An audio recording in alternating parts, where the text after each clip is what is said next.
जय श्री राम किसान साथियों। मैं हूं अनिकेत प्रजापत और आप देख रहे हैं स्मार्ट फार्मर अनिकेत। तो अभी लहसुन की फसल 1 महीने की तो हो चुकी है, लेकिन इसमें अगर पहला खाद डालने की बात करें तो क्या डाल सकते हैं हम? क्या यूरिया और डीएपी डालने से ही काम हो जाएगा? तो ऐसा नहीं है।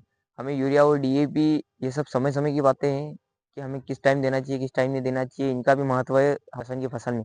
लेकिन इनके अलावा भी हमें दूसरे खाद डालने की बहुत ज़्यादा ज़रूरत है, क्योंकि जो है ये सब कोटेड फॉर्म में आते हैं। हमें थोड़े वाटर सोल्यूबल जैसे ज़मीन से भी खाद देने चाहिए, क्योंकि लहसुन में अगर ज़्यादा जल्दी स्प्रे करेंगे तो उससे क्या है कि लहसुन में स्प्रे फिर जो है उस स्प्रे की मांग बढ़ सकती है, फिर कुछ ना कुछ फंगस वगैरह जैसे। तो हमें अभी शुरू शुरू में जहाँ तक मतलब 1 से 1.5 महीने की लहसुन ना हो, ऊपर पत्तों का सही से विकास ना हो, हरापन नहीं आए, वहाँ तक हमें ज़मीन से ही जो भी फंगीसाइड है, कीटनाशक है, या हम बात करें कि न्यूट्रिशन है, वो हमें ज़मीन से ही देना चाहिए।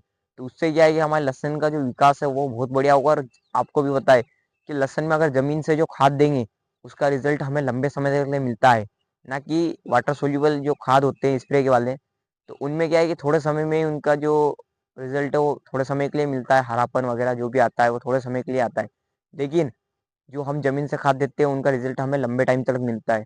तो आइए मैं बात करने वाला हूँ कि हम मैंने क्या-क्या जो है लहसुन में पहले डोज़ में क्या लिया है, क्या नहीं लिया है, और किस मात्रा में और कितना लिया है। ठीक है किसान साथियों।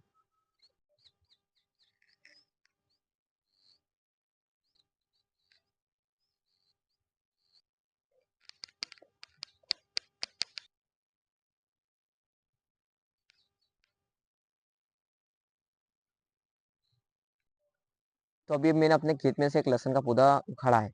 तो इस पौधे में मुझे जो यहाँ है, इस हिस्से में, यहाँ मुझे फंगस की थोड़ी शिकायत दिखी है, क्योंकि कुछ पत्ते अभी निकल चुके हैं यहाँ से जो हल्के-हल्के थे।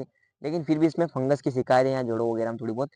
तो इसके लिए मैंने पीआई कंपनी का किटाजन लिया है। ये तो अधिकतर किसान जानते ही हैं क्योंकि उपयोग करते ही हैं। आइब्रोनोफॉस, ये मैंने किटाजन उपयोग किया है। इसका प्रति बीघा का मैंने जो डोज लिया है वो 250 ग्राम प्रति बीघा मैंने लिया है। इसको आप यूरिया या डीएपी या 12-32-16 के साथ आप इसे अच्छे से मिक्स करें।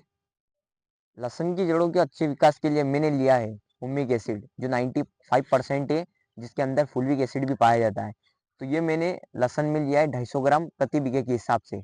और मैंने विगोर कंपनी का हेनिंग सॉल्यूशन लिया है, जिसमें एनपीके 11% की मात्रा में, फास्फोरस सबसे ज़्यादा है 44% की मात्रा में, और पोटाश है 11% की मात्रा में। जो लहसुन की अगर फसल में जो यहाँ का हिस्सा है, इसके लिए सबसे बेहतर है, क्योंकि इसमें सबसे अच्छा परिणाम देखने को मिला। क्योंकि इसमें जितना ये जो ये हिस्सा है, ये जितना मोटा होगा उतना हमारी लहसुन के लिए 60 दिन की बाद की अवस्था में कंद के लिए उतना ज़्यादा पोषण इसको मिलेगा। तो इसलिए मैंने हेनिंग सॉल्यूशन का सबसे ज़्यादा लहसुन की फसल में यही फ़ायदा होता है कि यहाँ का हिस्सा अच्छा बढ़ जाता है हेनिंग सॉल्यूशन से।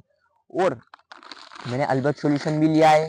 तो अल्बर्ट सॉल्यूशन की बात करें तो इसमें एनपीके की मात्रा तो मिलती है, वहीं मैग्नीशियम, कैल्शियम प्लस और ट्रेस एलिमेंट भी मिलते हैं।